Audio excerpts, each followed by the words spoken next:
Meerut GB block haunted house horror. ये कहानी है इंडिया के सबसे मशहूर भूत बंगलों में से एक, मेरठ जीबी ब्लॉक की। संजय सिंह, जो मेरठ से 200 किलोमीटर दूर बसे एक छोटे से गांव का रहने वाला था, अपनी मां को लेकर मेरठ के जीबी ब्लॉक के बाहर एक स्टाफ क्वार्टर में रहने आया था।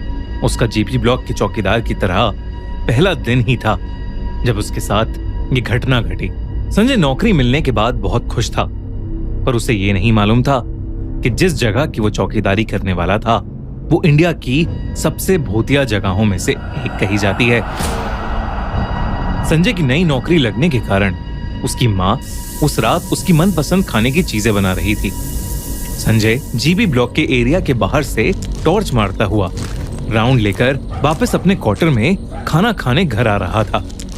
तभी अपने घर से थोड़ी दूर एक नलके के पास खड़े हुए अपनी माँ को उसने किसी को कहते हुए सुना, इतनी रात को तुम्हारा ऐसे इलाके में होना ठीक नहीं है। जब उसने वहां पहुंचकर अपनी माँ से पूछा कि वो किससे बात कर रही थी, तो उन्होंने उसे बताया कि वो खाने के लिए पानी भर रही थी। और तभी उन्हें आसपास की झाड़ियों से जीबी ब्लॉक की तरफ जाती हुई लाल साड़ी में एक लड़की दिखी। जब उन्होंने उस लड़की को वहां से जाने के लिए मना किया तो उस लड़की ने उनकी बात को अनसुना कर दिया और भागकर जीपी ब्लॉक के अंदर चली गई। संजय और उसकी मां दोनों को उस औरत का रात के इस समय झाड़ियों और जंगल से घिरे जीपी ब्लॉक के अंदर घुसना ठीक नहीं लग रहा था, और इस डर से कि कहीं पहले दिन ही जीपी ब्लॉक में कुछ अनहोनी न हो जाए, संजय वापस जीपी ब्लॉक के अंदर जाकर उस औरत को ढूंढने लगा। रात के अंधेरे में जंगल और झाड़ियों से घिरे होने के कारण संजय को बस उतना ही दिख रहा था जितना उसकी टॉर्च की रोशनी दिखा पा रही थी। जीबी ब्लॉक का बंगला 3 हिस्सों में बटा हुआ था। दिन में वहां जितनी शांति लग रही थी, रात के अंधेरे में वही खामोशी अब और ज्यादा भयानक लग रही थी। संजय ने सोचा कि उसे जीबी ब्लॉक के उन 3 हिस्सों में एक एक करके जाना चाहिए।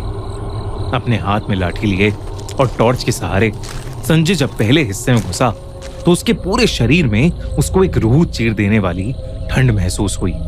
ये बहुत अजीब था क्योंकि तब गर्मियों का मौसम चल रहा था और बिल्डिंग के अंदर इतनी तेज ठंड का होना बिल्कुल भी नॉर्मल नहीं था।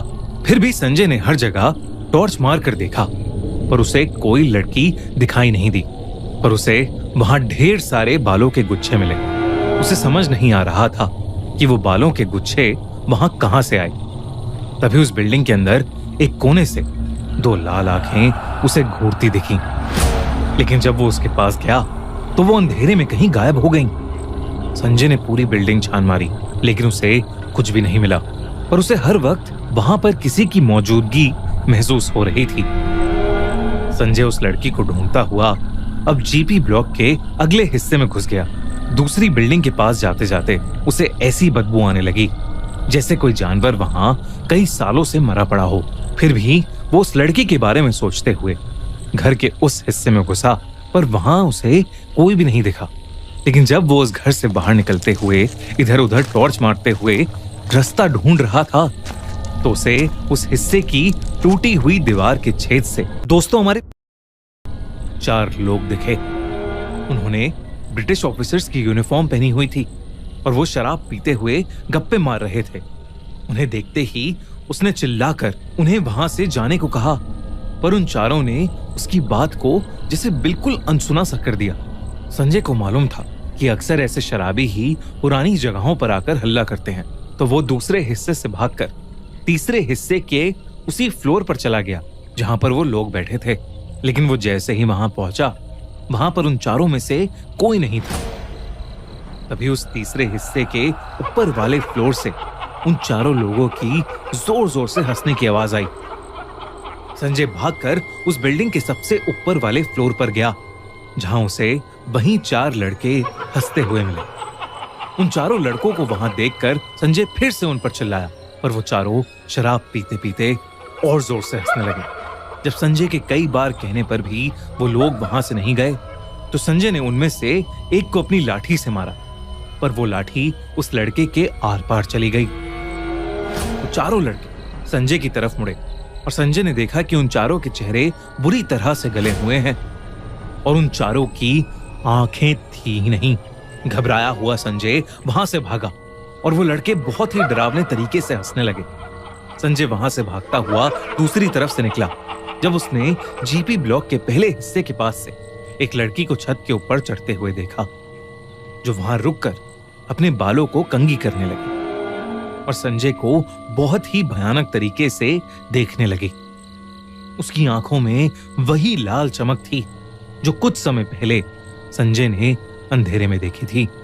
संजय को वो सब देखकर कुछ समझ नहीं आया और वो अपनी जान बचाने के लिए वहां से और तेजी से अपने क्वार्टर की तरफ भागा। लेकिन वो भागते भागते अचानक रुक गया क्योंकि उसके ठीक सामने एक और औरत खड़ी थी जिसने लाल साड़ी पहनी हुई थी। संजय को लगा कि ये वही लड़की है जिसे संजय की मां ने देखा था। लेकिन जब उसने उस लड़की को पुकारा और जब वो लड़की मुड़ी तो संजय की रूह कांप उठी। उस औरत का चेहरा बेहद डरावना था। ऐसा लग रहा था कि जैसे वो कोई चुड़ैल हो। संजय को देखते ही उस औरत ने उसे बहुत जोर से धक्का दिया, जिसकी वजह से उसका सर पास पड़े पत्थर पर लगा।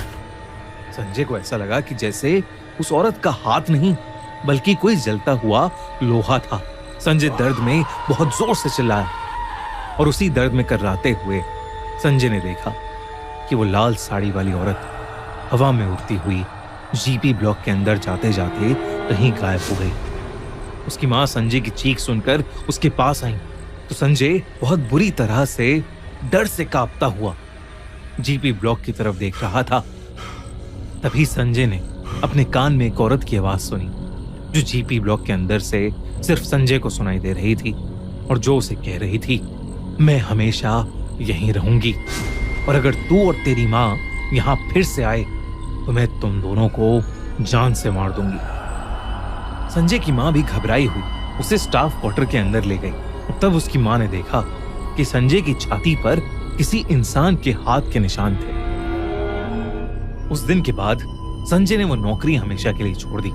बाद में उसे पता चला कि जीबी ब्लॉक में पहले ब्रिटिश आर्मी की बिल्डिंग्स थीं और वहां पर अक्सर लोगों के साथ ऐसी ही चीजें हुई हैं।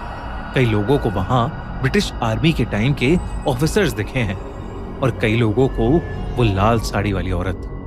संजय समझ गया था कि उस दिन वो मेरठ के भूत बंगले से बाल बाल बचा।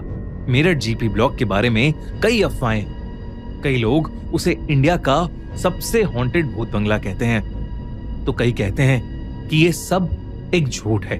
हमें